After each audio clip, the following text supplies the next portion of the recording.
Bienvenue à cette nouvelle vidéo. On va parler des captures d'écran. Normalement, la vidéo ne devrait pas être très longue, mais elle est très importante.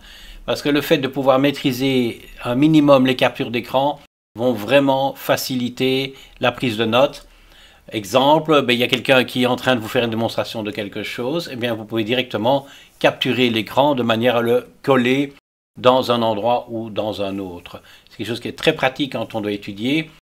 Même chose dans une vidéo, on montre une vidéo et vous dites « Oh, ça c'est intéressant ».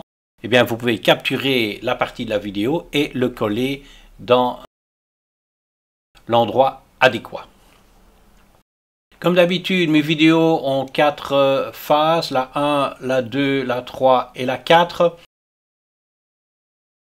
La 3, je ne vais pas trop mettre mon attention dessus cette fois-ci, mais il y a principalement 1, 2 et 4. Je mets dans le bas de l'écran un lien qui permet de passer directement à l'étape 2. J'ai tout à l'heure une petite capture d'écran qui vous réexplique comment est-ce qu'on fait ça. On parle donc des captures d'écran. Je suis Philippe Ottois, formateur et coach informatique depuis une vingtaine d'années. Mon but, c'est de mettre gratuitement mon expérience pédagogique à votre service. Comme je le dis et je le répète, ces vidéos ne sont pas destinées à des experts. Mon objectif, c'est de diminuer l'analphabétisme informatique. Et c'est sûr que c'est une question de décision, c'est une question de structure, une question de discipline. Et là où moi je peux vous aider, c'est dans la structure. Les vidéos concernant les prises de notes qui ont déjà été faites de la 1 à la 5, c'était les raccourcis vidéo YouTube. Le but, c'était de manipuler facilement les vidéos,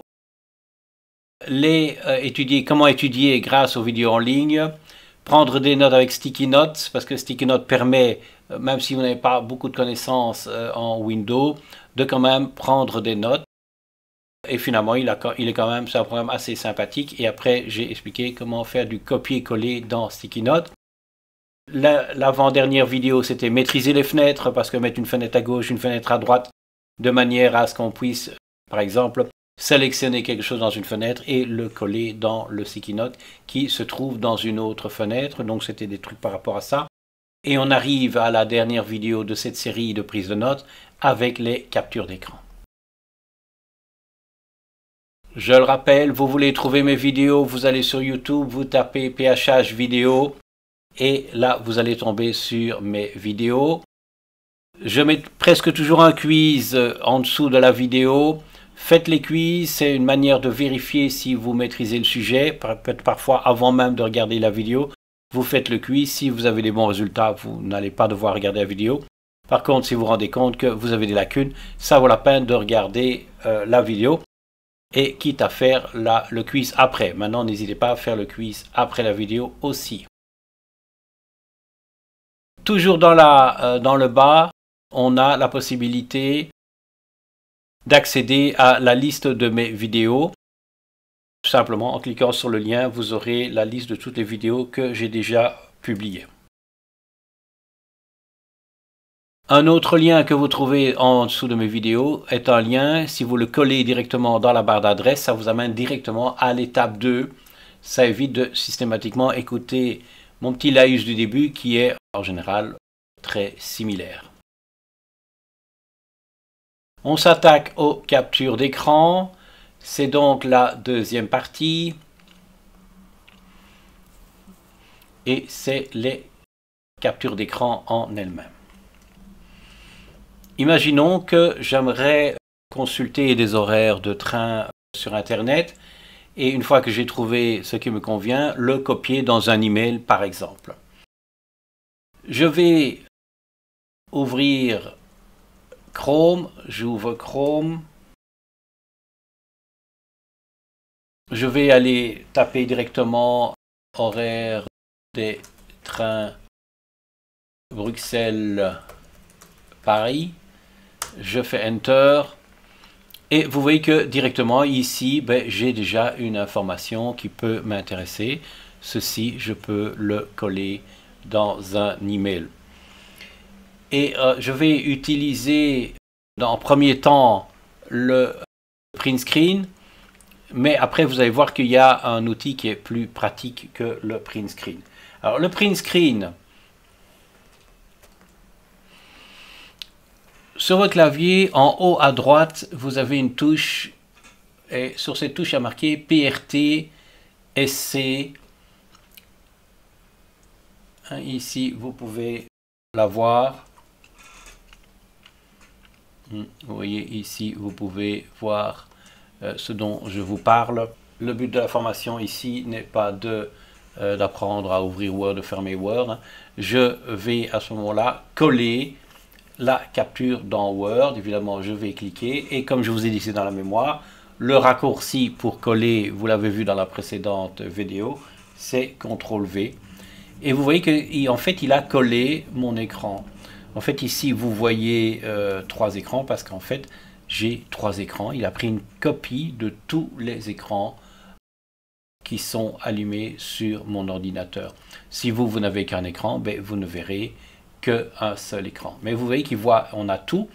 Et c'est un exemple typique où c'est pas très confortable. Ici, si je voulais ne montrer qu'une partie de l'écran, ben, je serais obligé de commencer à manipuler l'image de manière à la réduire et de ne montrer que ce que je veux.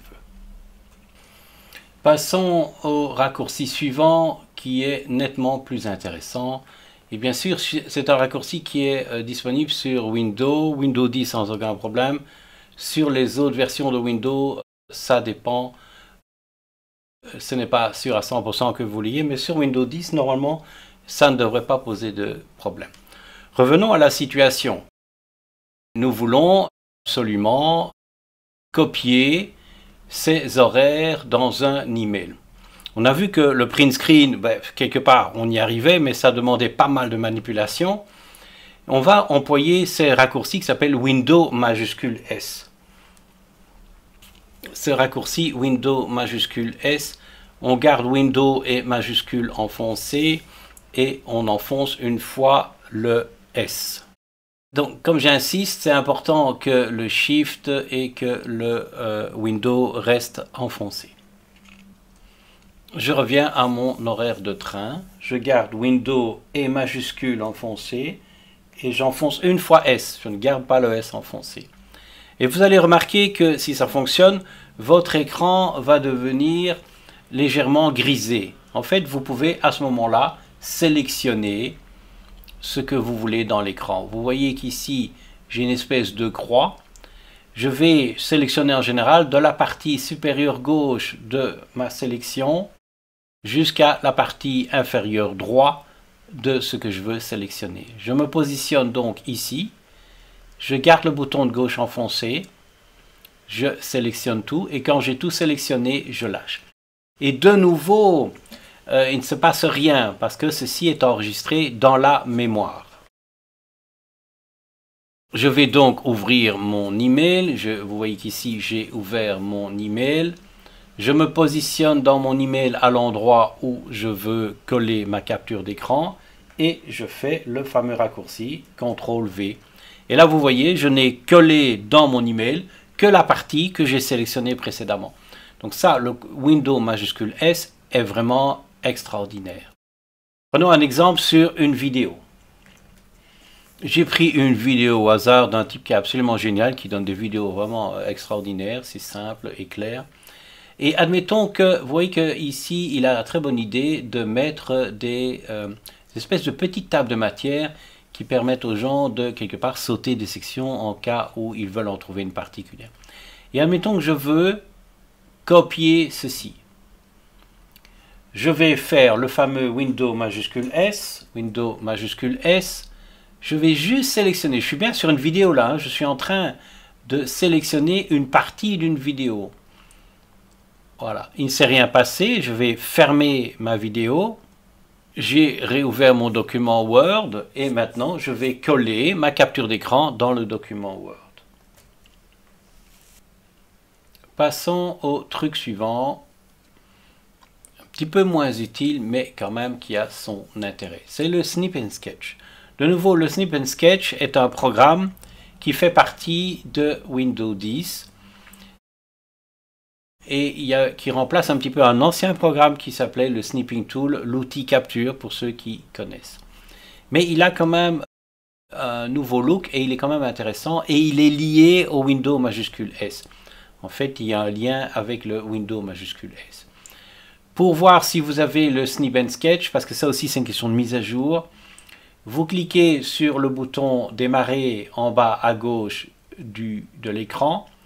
Vous cliquez sur le bouton démarrer en bas à gauche de l'écran et vous tapez Snip. Voilà, la capture d'écran. Donc petit 1, je le répète, vous cliquez sur le bouton démarrer en bas à gauche de l'écran. Vous tapez Snip dans la recherche, vous tapez SNIP. Même si votre Windows est en français, il va le trouver. Une fois que c'est fait, vous allez voir que dans la liste, en haut, apparaît un programme qui s'appelle Snip and Sketch. Évidemment, là, vous allez cliquer dessus. Je vous ai appris dans les vidéos précédentes comment mettre un programme sur la barre des tâches ici. Si je clique ici, ça c'est mon Skip and Sketch. C'est quelque chose que j'utilise quand même assez souvent. Voilà. Et vous avez cette fenêtre qui s'ouvre. Pour faire une nouvelle capture, il suffit d'aller ici dans New et faire Snip Now. Ou d'employer le Windows majuscule S comme je l'ai dit. Mais évidemment, il faut d'abord, si vous voulez utiliser comme ça, ouvrir le Snip and Sketch avant de le faire. Admettons que je suis un fan de Lada et je vais aller rechercher une Lada, une photo d'une Lada. Donc ça aussi vous savez faire maintenant. Je vous ai aussi expliqué ça dans le passé. Voilà, j'ai une super Lada ici. Et je voudrais simplement faire une capture d'écran de cette Lada ici. Ou je vais même prendre celle-ci. Pourquoi? Parce que je vais peut-être un petit peu la modifier. Je vais sur mon Snip and Sketch, je fais New. Et vous voyez qu'automatiquement il disparaît. Et je peux maintenant sélectionner la Lada. Voilà, je sélectionne. Et vous voyez qu'elle apparaît automatiquement dans mon programme Snip and Sketch. Alors ce qui est super sympa, c'est que je peux commencer en cliquant ici en haut, colorer un petit peu. Je peux moi-même ici changer un certain nombre de choses. Je peux modifier cette image. Il y a d'autres outils ici, je vous les laisse découvrir. Mais ce qui est vraiment encore très intéressant, c'est qu'en fait, je peux le copier. Ça, éventuellement, si après avoir modifié, je veux le copier quelque part, je peux directement aller ici, c'est l'équivalent du copier. Bien sûr, il copiera aussi mes modifications. Mais ce qui est vraiment génial, c'est que je peux le sauvegarder comme image dans mon dossier image. Donc, si je clique ici sur la disquette, et je vais le mettre ici dans image, je vais marquer ici le nom de l'image. Voilà, j'ai nommé le nom de l'image et je peux cliquer maintenant sur sauvegarder. Et en fait, en faisant ça, j'ai modifié mes modifications et je peux retrouver les images puisqu'elles sont enregistrées. Je vais vérifier directement. Je vais aller ici dans l'explorer de fichiers. Ça aussi, c'est quelque chose que j'ai traité en partie. Je vais encore aller plus en profondeur là-dessus dans mes vidéos précédentes. Et regardez, d'ailleurs, je la vois ici. Je fais un double clic. Et regardez, j'ai l'image avec ma modification. Voilà, Snip and Sketch, très très chouette comme application. On va passer à la troisième partie. Donc rappelez-vous, ceux qui ont l'habitude de voir mes vidéos, c'est simplement souvent des choses répétitives. Le conseil pédagogique peut éventuellement vous intéresser. Je vais vite aller sur les vidéos. Voilà, donc ça c'est la dernière vidéo de ma série de prise de notes. Je rappelle, faites le quiz. Le quiz, il y a un lien en dessous de mes vidéos qui vous permettent de faire le quiz. Ça c'était le quiz et le petit conseil pédagogique qui n'est pas vraiment un conseil. Lorsque je n'aurai pas vraiment de conseil spécial, je clarifierai des mots, parce que c'est vrai qu'en informatique, il y a énormément de mots, et évidemment, énormément de mots qui ne sont pas compris. Aujourd'hui, le mot, c'est le mot avatar. Bon, évidemment, les jeunes savent très bien ce que c'est, donc les jeunes, vous pouvez évidemment fermer la vidéo. Alors, un avatar, c'est une image choisie pour créer ou créée par un internaute afin de se représenter au sein d'une communauté. Vous voyez ici, j'ai fait un avatar à mon effigie. Et bien voilà, simplement, ça représente quelqu'un, c'est l'image de quelqu'un.